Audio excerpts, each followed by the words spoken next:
Boa tarde, né? Hoje a gente vai falar um pouco sobre o trabalho de parto, o que é esse trabalho de parto, como que funciona a função do socorrista durante um trabalho de parto, né? A gente vai analisar essa questão desse trabalho de parto realizado pelo socorrista, certo? Primeiro, os objetivos do trabalho de parto é manter o equilíbrio, né, entre o trabalho de parto da mãe e a expulsão do bebê, certo? Expulsão do feto. Proporcionar conhecimentos e capacitar as principais habilidades. Reconhecer as 3 situações de parto iminente. Então, o objetivo vai ser fazer com que o socorrista reconheça quais são as 3 situações onde o parto tem que acontecer de forma imediata, certo? Esse socorrista somos nós, profissionais da área da saúde, né? E as pessoas capacitadas para poder prestar esses primeiros socorros. Primeiro, a gente vai avaliar a gestante. A avaliação inicial de uma gestante é idêntica das outras vítimas. A gente vai avaliar corrigindo os problemas que ameaçam a vida de forma imediata. Só que aqui a gente está falando de vida de 2 pessoas, tanto da gestante como do bebê, tá? Do feto. Deverá o socorrista realizar uma entrevista à parturiente, né, ou à gestante, extraindo o maior número de informações possíveis que possam ajudar concomitante aos sinais vitais. Então, à medida que você está fazendo os sinais vitais, como pressão, pulso, temperatura, respiração, você está conversando. Se ela já teve parto normal, se ela já teve aborto, se é o primeiro trabalho de parto, se ela já teve outras complicações, se ela tem alguma doença pré-existente, como hipertensão, diabetes, se ela toma algum tipo de medicamento, certo? Para que quando chegue lá na hora, você consiga ter o número de informações, maior número de informações possíveis. Situações, sinais eminentes onde há o trabalho de parto. Presença de contrações uterinas de forte intensidade e frequente. 5 contrações no intervalo de 10 minutos, com a duração acima de 40 cada contração. Então, quanto maior o número de contrações e menor o intervalo de tempo, mais esse parto se torna iminente, tá? Sensação intensa de evacuar. A gestante, ela sempre tem uma sensação que ela quer fazer, que ela quer eliminar a fezes. Na realidade, não é. É porque os canais são semelhantes, né? São muito próximos. Acaba que a gestante tem essa sensação que vai querer evacuar, e não é. Na realidade, é a sensação que ela está tendo que o bebê está coroando e, posteriormente, ele está sendo expulso. Visualização da cabeça do bebê no canal do nascimento, que a gente chama de coroação, quando aqui tem um canal vaginal e a cabeça do bebê já está aparecendo lá pelo canal da vagina. Quando o bebê já está coroando, a gente chama dessa forma, tá certo?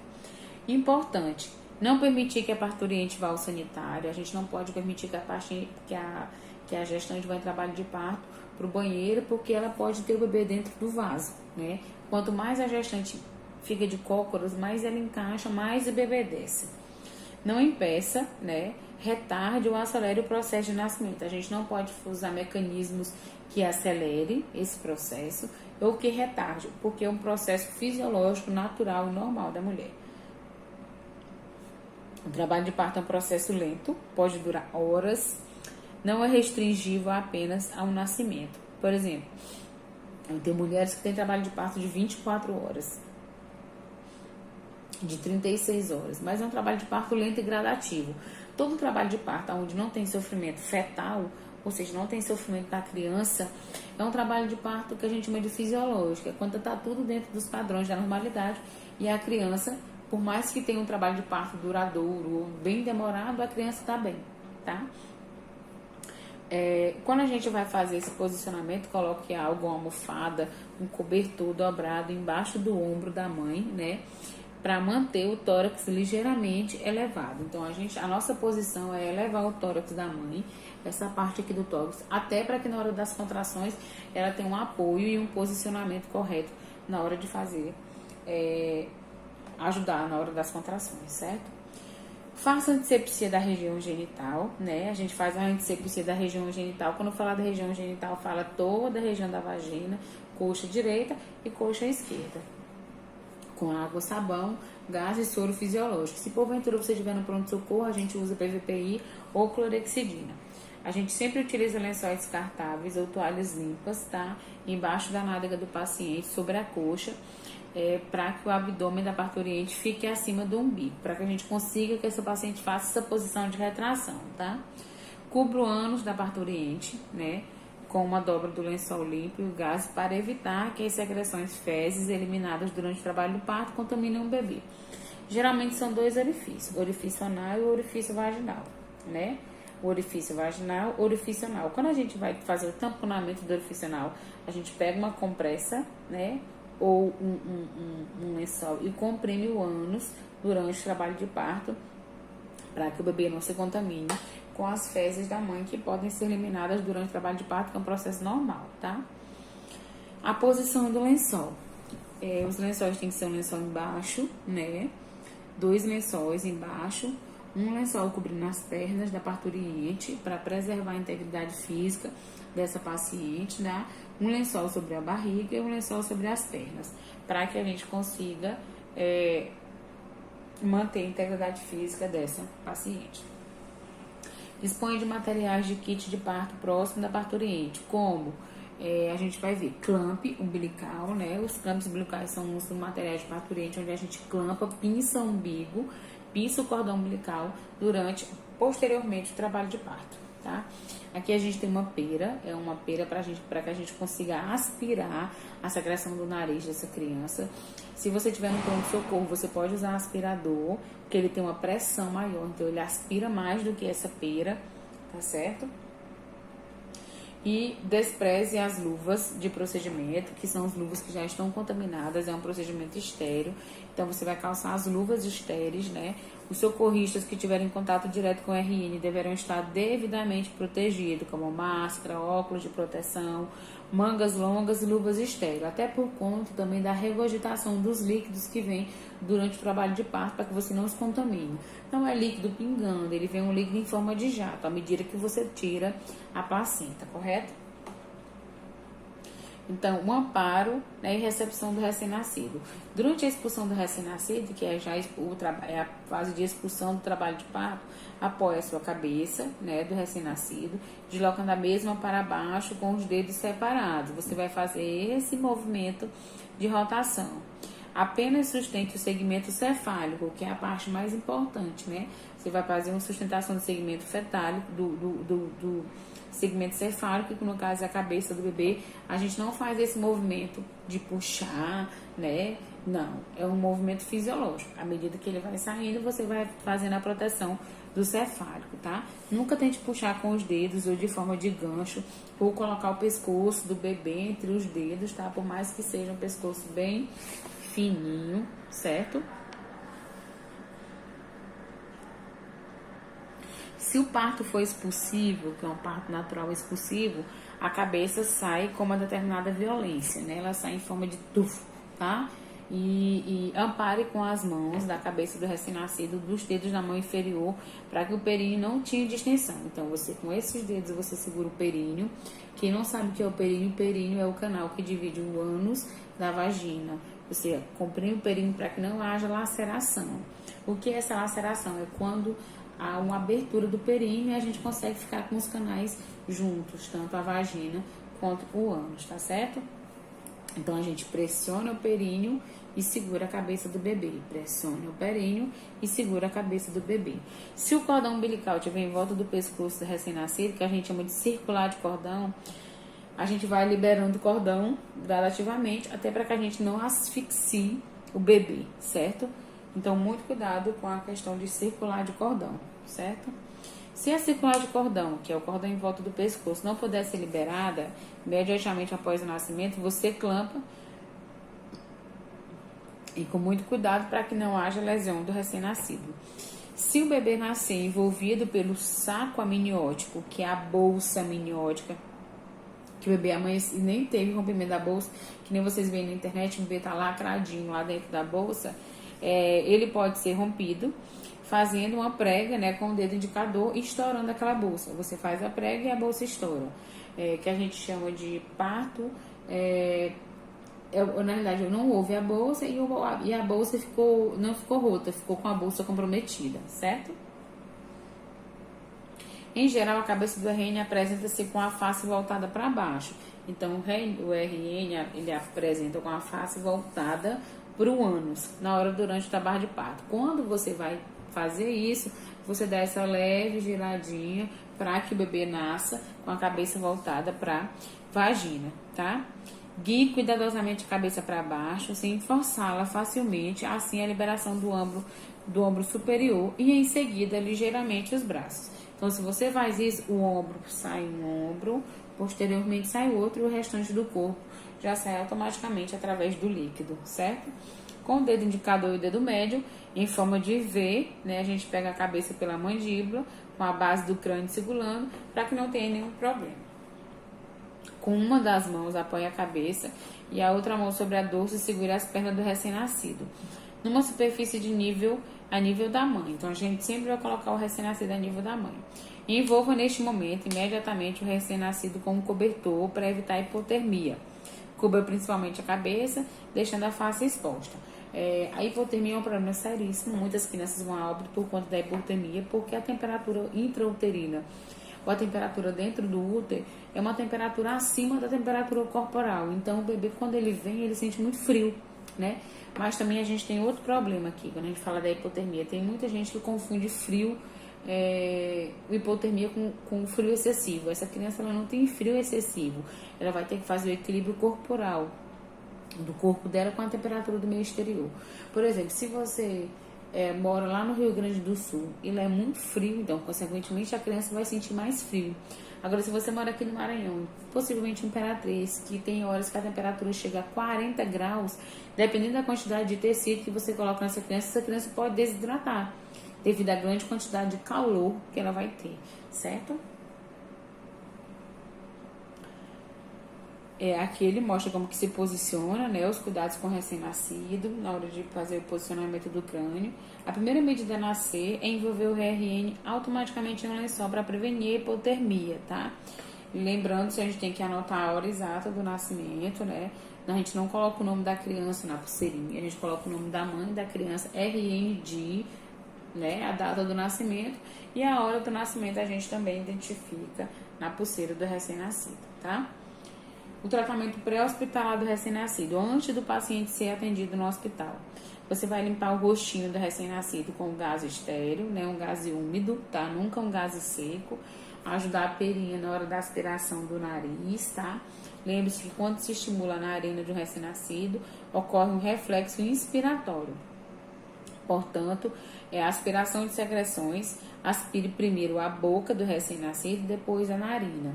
Até por uma questão de processo de aspiração. Aspira primeiro a boca e depois a narina.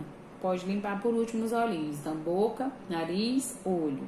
Boca, nariz, olho.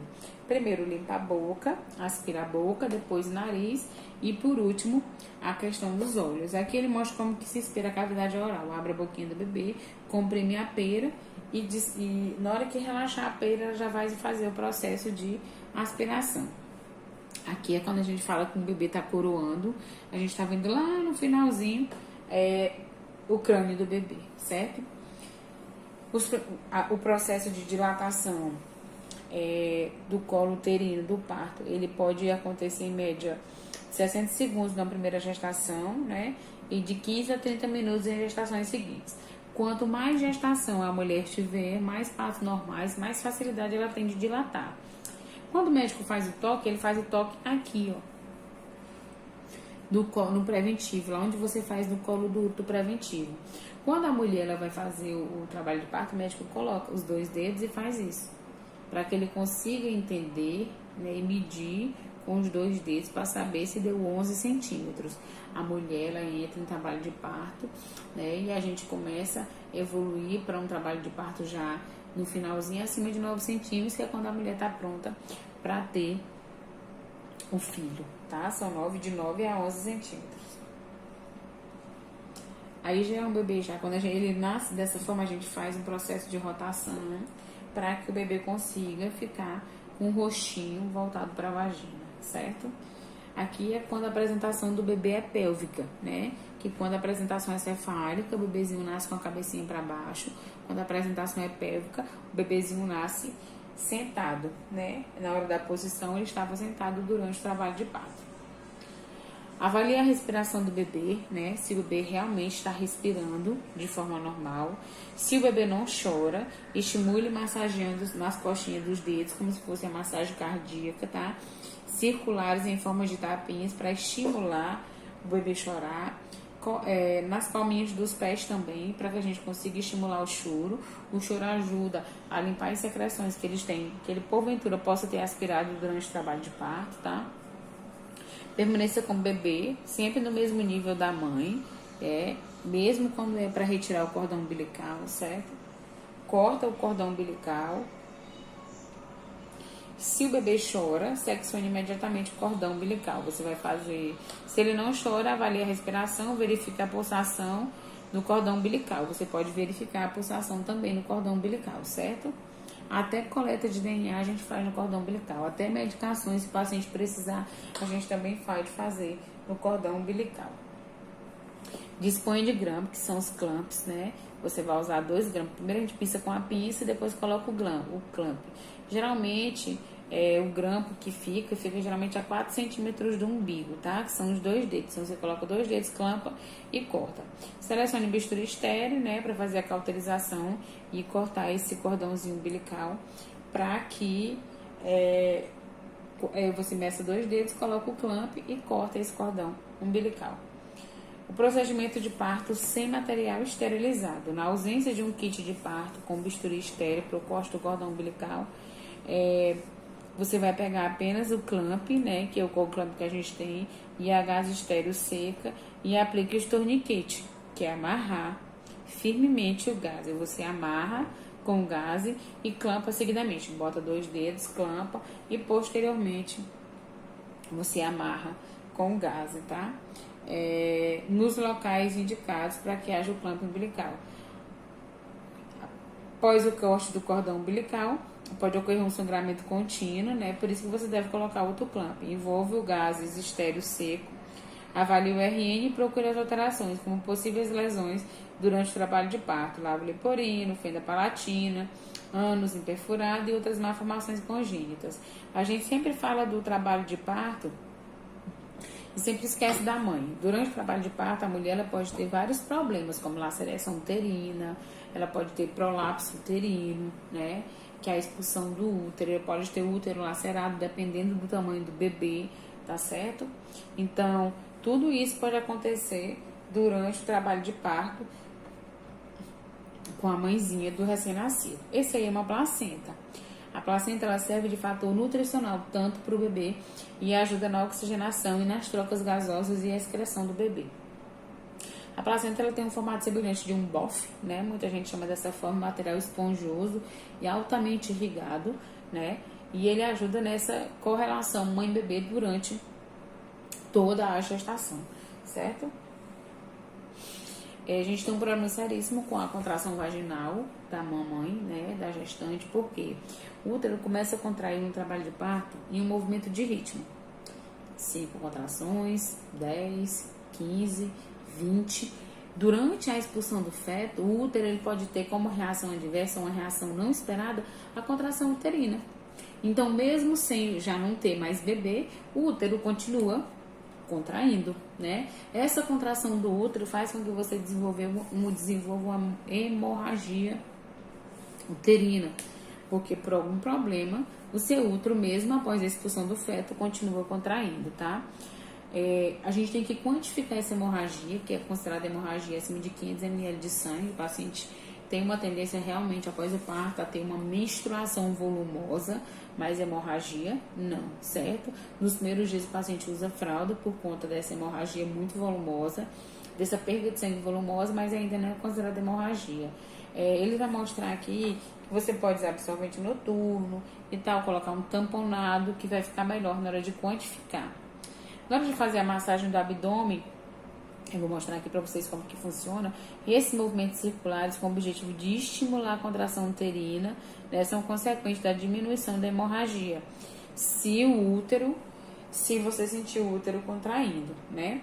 Essa é uma massagem que a gente faz, né, no abdômen da mulher para evitar as hemorragias, até mesmo na hora de expulsar a placenta, a gente também faz esse tipo de massagem para descolar a placenta. Você puxa o bebê vem e a placenta ficou lá, a gente tem que retirar a placenta. Então a gente também faz essa massagem com a mão em forma de côncavo, tá? No abdômen da mulher, para que ela consiga, assim, expelir a placenta ou até mesmo para que ela consiga, assim, diminuir as hemorragias, certo? Quando que o paciente deve ser transportado de forma imediata para o hospital, né? Hipertensão arterial, porque a hipertensão ela pode ocasionar problemas de eclâmpsia, elas podem ocasionar crise convulsiva, que é correlacionada com a eclâmpsia, tá? Falta de oxigênio para a mãe e para o bebê durante uma crise convulsiva, certo? Hemorragias, cardiopatias, são as mães que têm problemas cardiopatas, são as mães cardiopatas que geralmente são associadas à hipertensão, elas não conseguem ter uma evolução de trabalho de parto normal, tá? Hemorragias vaginais que podem ser ocasionadas pelo descolamento de placenta, por uma placenta prévia, que é quando a placenta vem primeiro que o bebê, quando a placenta é descolada, que é aquele mesmo problema de saúde que a apresentadora Eliana teve, tá certo? Líquido amniótico esverdeado, quando a gestante está em trabalho de parto, que ela começa a eliminar líquido esverdeado, significa que o bebê fez as primeiras fezes dentro da mãe, a gente chama isso de mecônio.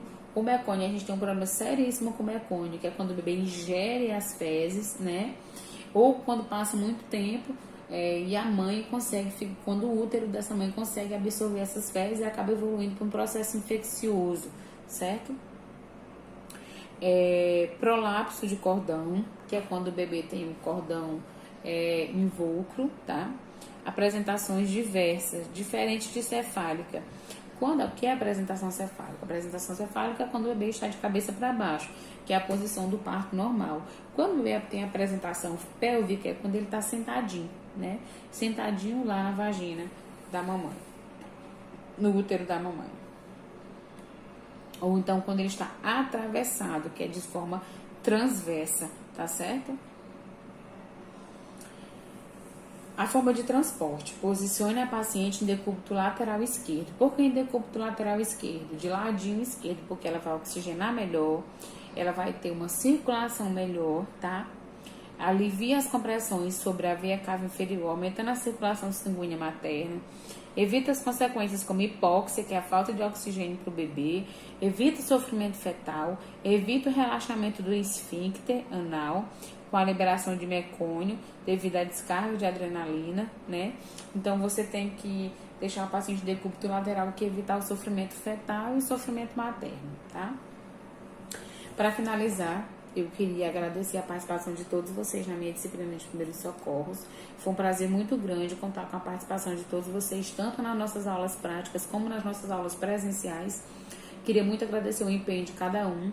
É um momento difícil para todos nós, para mim, para os professores, para vocês, para a direção, para a escola, mas que juntos nós conseguimos chegar até aqui.